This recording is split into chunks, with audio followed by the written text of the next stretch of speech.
Nifungulie gereza. Hakuwa anamfungulia gereza ili aogope kifo, ili aogope kifo. No. Mara zote walikuwa wakishambuliwa, ndio kwanza walikuwa wananyosha mikono yao juu.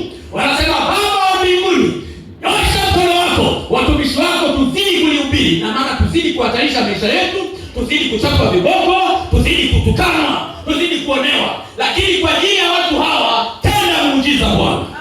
Tena muujiza Bwana. Tena muujiza Bwana. Haleluya. Haleluya. Sio kwa ajili ya wanakwaya, lakini kwa ajili ya Mungu mwenye kwaya. Sio kwa ajili ya wachungaji wa moto lao, lakini kwa ajili ya Mungu mwenye madhabahu.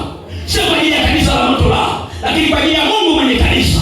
Ninasimama mahali hapa kwa ajili ya Mungu mwenye kanisa. Ninasimama mahali hapa kwa ajili ya Bwana wa majeshi. Hata malaika ndio uelewe maana ya nguvu ya dhamira.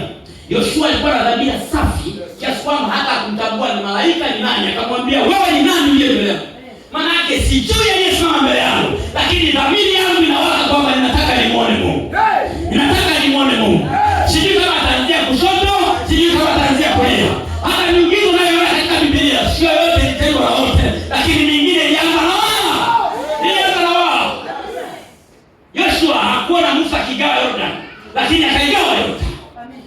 Elia hakuona kama Elisha. Elisha hakuona kama Elia akiita kitu ndani ya maji kitokea kupelea, lakini akasema uko wapi Bwana? Akaita.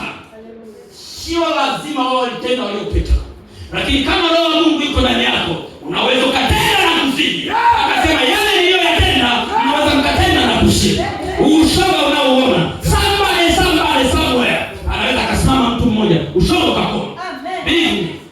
Only one person aliweza kusimama mabali wakakoma.